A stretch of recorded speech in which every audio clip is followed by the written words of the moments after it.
Hello, I'm Kristin M. Roach, and this is a letter from my studio to you. How are you? I am well. What have you been up to this summer? Are the flowers in your garden still blooming? What plant is bringing you joy right now? I'm loving goldenrod. Here in Iowa, it is a plant that makes me think if we give prairies space to exist, they will once more. Goldenrod is a plant of late summer abundance.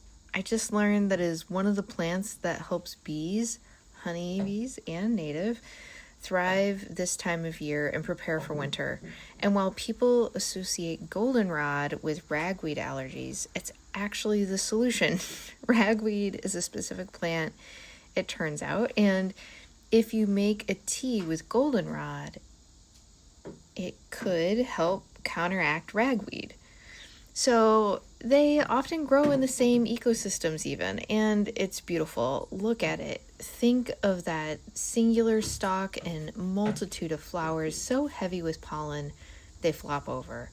They dance in the wind, and they are my favorite color. Mustard, quote unquote, yellow, really goldenrod yellow. Last summer, I did my residency at Lakeside Lab in Okoboji, and one of the plants I was given permission to work with was goldenrod, because while it's native, it's hardy and prolific. I ended up focusing a lot of my time on goldenrod, and I used their research library to find all the references to it I could, and I dyed yarn and fabric with it. I made it into ink and learned the history of the species in the area. I looked at it under a microscope.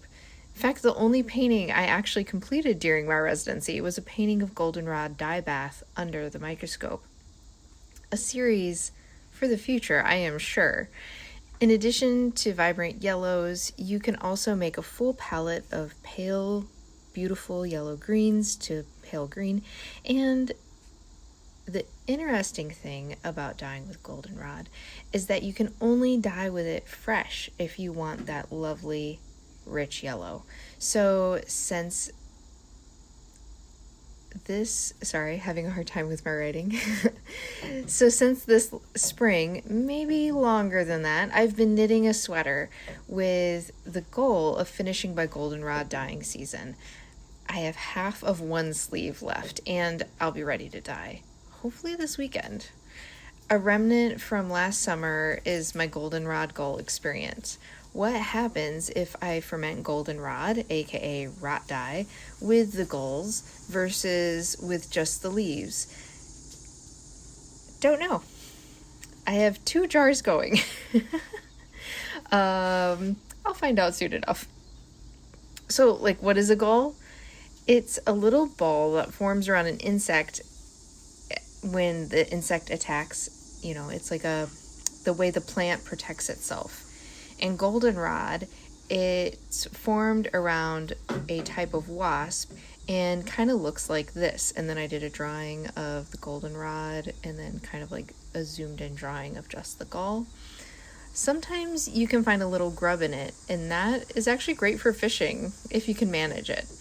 2 of my earliest memories of goldenrod were going fishing with my dad and him showing me how to check for goldenrod gulls without a hole, because that means the grub is still inside.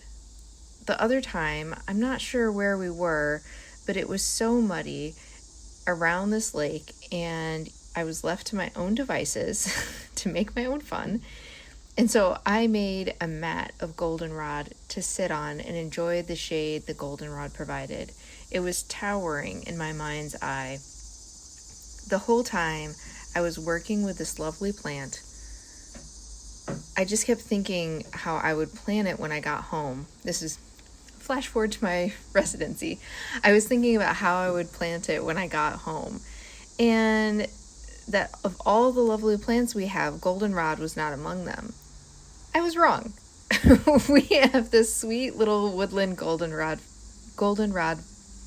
variety. Wow, I've said that word so many times now, I'm starting to almost sound strange to myself. growing under our oak trees. I never associated it with the goldenrod of my childhood in Lakeside Lab because unlike those towering giants, my woodland goldenrod is just 18 to 24 inches tall, and it is delicate and kind of wistful. Also, driving down the road, goldenrod lines the ditches, and that is the goldenrod giants. How did I miss this? Anyway, it was clearly surrounding me, and I had no idea. It's amazing. I love plants. I'm on the lookout for them. I can identify a lot of them, and yet I was completely blind to this one. How? How much more is there out there waiting patiently to be noticed, or really not needing our notice at all, existing perfectly, doing its life's work, feeding, visiting pollinators, restoring the soil, and preventing erosion, and just kind of settling in, filtering out water and air. It's inviting us in, saying, here, I have things for you. Just make space for me. And I'll share, I'll share my bounty of color and medicine and beauty. It's kind of frustrating to think about that because down the road from me, the weeds, aka the goldenrod and cattails, were apparently too bountiful. So the roadworks came through with a plow of some kind and scraped a 40+ foot area off. Really, I just drove past it again, and I think it's more like 100 feet long by about 20 feet wide. Just off the face of the earth. And now it's just mud. And I don't know why. I'm sure it had something to do with like visibility, safety around the turn and whatever. I never noticed an issue with that myself, and I drive that road every day. But I swear it was not creating a visual issue. Anyway, I think it's just I just think of not just of the goldenrod and cattails now gone. I also think of all the animals that called that, 200 square foot, 2,000 square foot, whatever, oasis home, and it's just gone from the earth. So in our little pockets where we can, even if it's just a ditch by the road, let goldenrod live a little wild, because it will take care of us and our environment.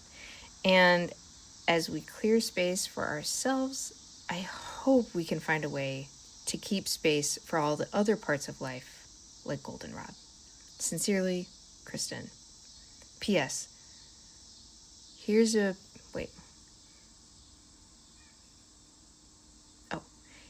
a painting from last summer of the woodland goldenrod I found in the woods. And P.S.S. Here is the other painting that's for my own private collection of the goldenrod dye bath. And P.S.S. Sorry for the soapboxy tangent at the end. It really just blew my mind when I saw that. I was like, why? I don't understand. It just blows my mind. Anyway, okay. If you want to read letters more like this and others that I've sent to you over the last year, visit me over on Substack. My handle is just Kristin M. Roach, or you can visit me on my website, KristinMRoach.com. That's M as in Michelle, and Kristin is with an I. Right, bye.